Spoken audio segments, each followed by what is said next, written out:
Од денеска почнува јубилејното 20-то издание на Фестивалот за европски филм Cinedis. И тој ќе трае до 20 јули. Господја Арсова, може ли да ми кажете како изгледаше самата подготовка на фестивалот, со оглед на тоа што како лани, така и годинава целиот фестивал ќе се одвива на отворено? Па понесовме доста искуства од минатогодишното издание, со оглед на тоа дека и лани во икот на пандемијата имавме физичко издание на фестивалот. Тоа искуство го пресликавме и оваа година, така што одлучивме да комплетно го изнесеме фестивалот повторно надвор, со проекција под отворено небо на повеќе локации во градот. Подготовките течеа мазно, меѓутоа, благодарение на тоа што имаме одлична соработка со дистрибутерите на филмовите од кај што ги добиваме од регионот, домашните дистрибутери на филмови, одличната конекција што имаме со луѓето низ Европа, филмската индустрија, така што успеавме да обезбедиме свежи наслови, добри наслови. Единствен проблем имавме во однос на планирањето на гостувањата на фестивалот, бидејќи се уште луѓето се плашат да патуваат, се уште постои тој страв, многу од нив не се вакцинирани.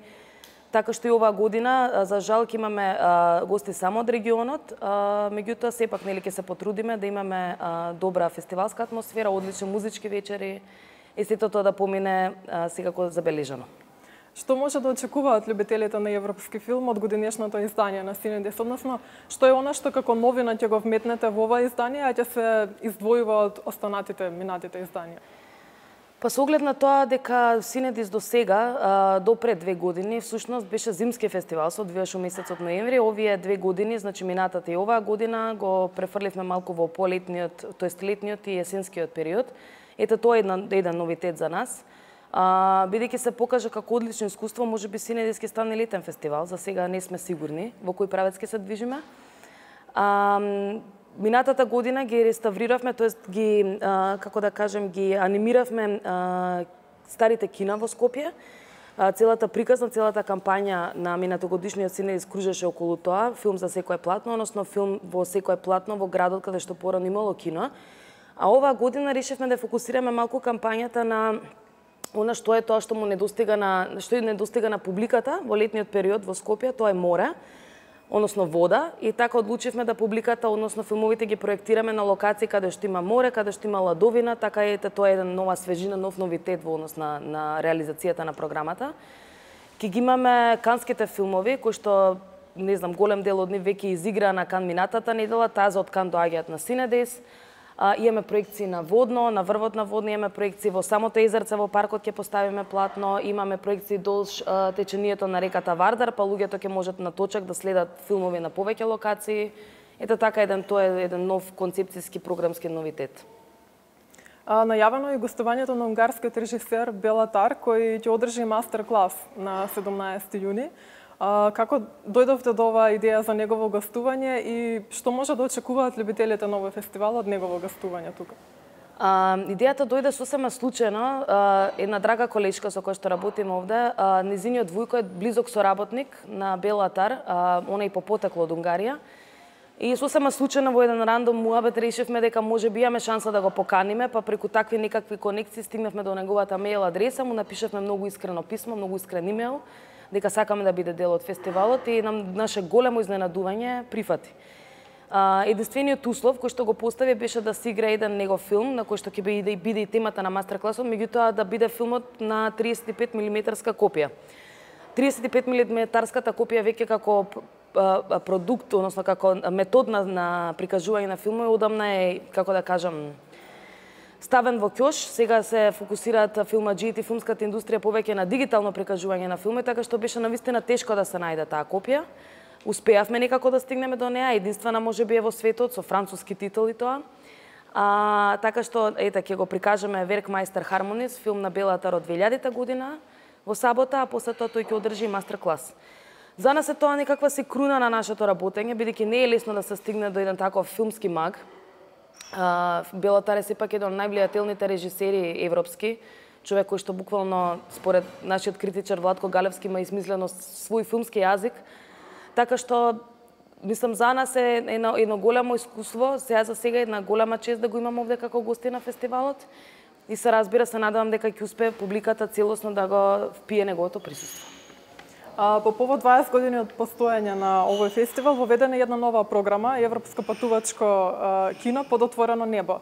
Од каде идеја за оваа програма и што таа ќе им понуди на гледачите? Па најмногу бевме инспирирани од тоа што да речеме, видовме дека имаме доста голем интерес со проекциите под отворено небо во рамки на Скопје и на Скопскиот регион. И размисливме на тоа како можеме да ја прошириме програмата и во внатрешноста на државата, особено на места каде што нема кина. Знаете дека во Македонија има кина само во Свети Николе во рамки на нивниот Славјански универзитет и кино во Битола. И кина во Скопје, две кина во Скопје.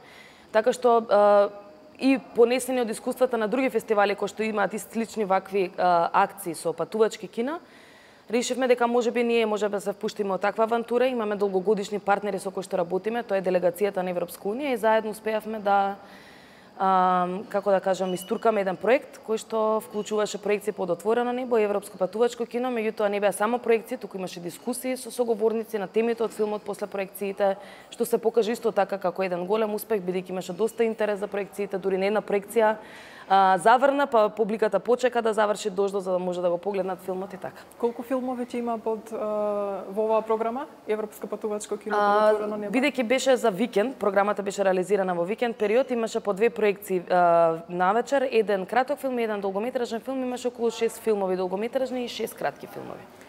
Во однос на минатото издание на Синедес, може да се нарече дека беше малку предизвикувачко поради пандемијата, меѓутоа вие успешно ја реализиравте целата програма, нормално почитувајќи ги безбедносните протоколи, но може ли да ми кажете нешто подетално? Како се одвиваше минатогодишното издание?